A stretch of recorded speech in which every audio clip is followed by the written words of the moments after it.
One to one பக்தி நேயர்களுக்கு வணக்கம். நான் கலைப்பிரியா பழனி. இன்னைக்கு நம்ம கூட யாரு இருக்காங்க அப்படின்னா திருச்செந்தூர் சௌகார்த்திகா சுவாமிநாதன் மேம் தான் இருக்காங்க. வணக்கம் மேம். வணக்கம். எப்படி இருக்கீங்க? சூப்பரா இருக்கேம்மா, நீ எப்படி இருக்க? நல்லா இருக்கேன் மேம். பொதுவாவே மேம் நம்ம மக்கள் கிட்ட இருக்கிற மிகப்பெரிய சந்தேகம் இல்லைன்னா ஆசை, இது எப்படி வேணாலும் சொல்லலாம். ஒவ்வொரு மனுஷனுக்குள்ளேயும் இந்த எண்ணம் கண்டிப்பா இருக்கும். ஏதாவது ஒரு பிசினஸ் பண்ணணும், பிசினஸ் பண்ணி வாழ்க்கையில முன்னேறிடணும், எப்படியாவது முன்னேறிடணும் அப்படின்ற அந்த எண்ணம் மட்டும் இருந்துகிட்டே இருக்கும். ஆனா என்ன பண்ணணும்னு கேட்டா எனக்கு தெரியல, ஆனா பண்ணணும் அப்படின்ற ஒரு எண்ணம் எல்லாருக்குள்ளயுமே இருக்கு. எனக்கு என்ன கேட்டு தெரிஞ்சுக்கணும் அப்படின்னா, இந்த ராசிக்காரர்கள் இந்த பிசினஸ் பண்ணணும் அப்படின்னு ஏதாவது ஒரு விஷயம் இருக்கா? அப்படி பண்ணா சக்சஸ் ஆகுறதுக்கான விஷயங்களும் இருக்காமா? எல்லா ராசிக்கும் கண்டிப்பா அந்த மாதிரி இருக்கு. எல்லா ராசிகளுமே ஒரு பிளானட் தானே ரூல் பண்ணுது. ஒரு பிளானட் ரூல் பண்றதுக்கு ஏத்த மாதிரி அந்த ஃபீல்ட்ல போனா அது ரொம்ப பெனிஃபிஷியலா இருக்கும். எல்லாருமே எல்லா பிசினஸும் கண்டிப்பா பண்ணலாம். ஏன்னா இந்த கிரகங்கள் எல்லாமே கடவுளுக்கு கீழே தான். கிரகங்களுக்கு மேல கிடையாது. சோ கடவுள் தான் எல்லாத்துக்குமே மேல. நம்ம கடவுளை பிடிச்சுக்கிட்டாலே இந்த கிரகங்கள்னா நமக்கு ஏத்த மாதிரி மாறிடும்னு வச்சுக்கோங்களேன். இருந்தாலும் அவங்கவுங்க பிளானட்ஸ் ரூல் பண்ற அந்த ராசிக்கு ரூல் பண்ற பிளானட்ஸ வச்சு நம்ம அதுக்கேத்த மாதிரி அப்ரோப்ரியேட்டான பிசினஸ் பண்ணா கொஞ்சம் அதுல சக்சீட் ஆகிறதுக்கு கொஞ்சம் சீக்கிரமா ஆகலாம் அப்படின்னு வச்சுக்கலாமே. ஏன்னா இதுதான் பண்ணணும் அப்படின்னு கிடையாது. இப்போ சில பேர் அப்பாவோட ஃபேமிலி பிசினஸ் எடுத்து பண்ணுவாங்க. ஃப்ரெண்ட்ஸ் திடீர்னு படிச்சுட்டு இருக்கும் போது ஒரு ப்ராஜெக்ட் கிடைக்கும், அந்த மாதிரி ரேண்டமா பண்ணுவாங்க. பிளான் பண்ணாம பிசினஸ் ஆரம்பிக்கிறவங்க தான் 90%, பிளான் பண்ணி ஆரம்பிக்கிறவங்க 10% தான். சோ அவங்களும் நம்ம என்கரேஜ் பண்றது மாதிரி நான் சொல்றேன். என்னன்னா எல்லா ராசியும் எல்லா பிசினஸும் கண்டிப்பா பண்ணலாம். பட் அந்தந்த பிளானட்க்கு அப்ரோப்ரியேட் ஆனது பண்ணா இன்னும் கொஞ்சம் பெனிஃபிஷியலா இருக்கும்.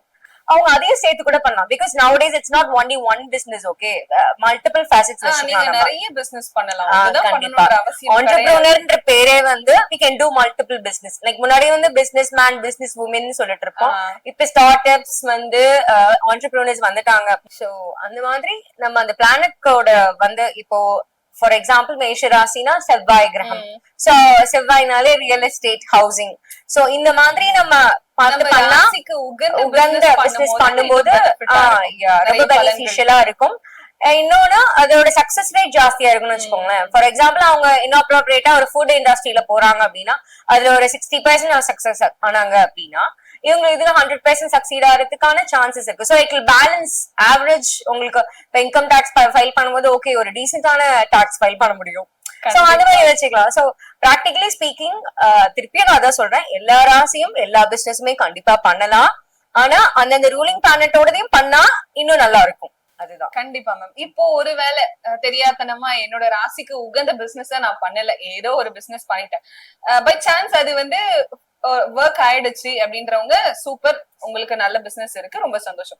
ஆனா எனக்கு அது ஒர்க் ஆகவே இல்ல, ஆனா நான் ரொம்ப தூரம் வந்துட்டேன், இப்போ என்னால அந்த பிசினஸ் விட்டுட்டு புதுசா ஒண்ணு ஆரம்பிச்செல்லாம் வரவே முடியாது அப்படின்னு சொல்றவங்களுக்கு ஏதாவது பண்ணி இந்த பிசினஸ் சக்சஸ் பண்றதுக்கான வாய்ப்புகளும் இருக்குமா? கண்டிப்பா இருக்கு. அதுக்கான பரிகாரங்களும் இருக்கு. பரிகார ஸ்தலங்களுக்கு அவங்க விசிட் பண்ணாலும் அதுக்கு நல்ல ஒரு பெனிஃபிஷியலான ரிசல்ட்ஸ் கிடைக்கும். கண்டிப்பா. எதுவுமே இப்படிதான் அப்படின்றதுல ரூல் எல்லாம் எதுவுமே கிடையாது. எந்த சாஸ்திரத்திலயுமே அதெல்லாம் சொல்லப்படல. நம்ம இந்த பிளானட்ஸ் ரூலிங் இதெல்லாம் வச்சு நம்ம ஆஸ்ட்ராலஜி தெரிஞ்சுக்கிறதே நம்மளோட முக்கியமான டர்னிங் பாயிண்ட்ஸ் என்ன நடக்கும் நம்மளோட லைஃப்ல, என்ன பெனிஃபிஷியலா இருக்கும், ப்ரோஸ் அண்ட் கான்ஸ் என்ன கொஞ்சம் தெரிஞ்சுக்கிட்டா அதுக்கு ஏத்த மாதிரி நம்ம பேஸ் பண்ணி போலான்றதுதான் ஆஸ்ட்ராலஜியோட மொத்த ஒரு விஷயமே. ஆக்சுவலா அதுக்காக தான் நம்ம ஜோதிடம் பாக்குறது எல்லாமே. கண்டிப்பா. சோ அதுல எல்லா அந்த மாதிரி ஒரு ஓகே ஏதாவது ஒரு பேக்லாக்ஸ் இருக்கு, அவங்களுக்கு ஒரு பினான்சியலா திடீர்னு ஒரு கிரான்ச் இருக்கு அப்படின்னா அவங்களுக்கு இப்ப சனி பகவான் எந்த பொசிஷன்ல இருக்காங்க, சுக்கிரன் எங்க இருக்காங்க, குரு பகவான் எங்க இருக்காங்கன்றத பார்த்துட்டு அதுக்கேத்த பரிகாரங்களும் சொல்லலாம். ஜென்ரலாவே சில கோவில்கள் இருக்கு, சில யாகங்கள் இருக்கு, அதை பண்ணாலே போதும்.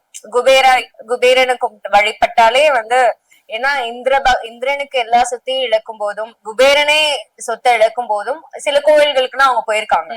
சோ அந்த கோவில்களுக்கு எல்லாம் போய் வழிபட்டாலே நம்ம மானிட பிறவிதான் இல்லையா, கண்டிப்பா நமக்கு அதோட பயங்கரமா ஒர்க் அவுட் ஆகும். ஏன்னா அவங்களும் ரொம்ப பவர்ஃபுல்லானவங்க, அவங்களுக்கே ஒர்க் அவுட் ஆயிருக்குன்றப்ப நமக்கு 1000% ஒர்க் அவுட் ஆகும். கண்டிப்பா. சோ எதுவுமே முடியாததுன்னா கிடையாது. கண்டிப்பா எல்லாத்தையுமே நம்ம மாத்தலாம். விதியை மதியால் வெல்லலாம்.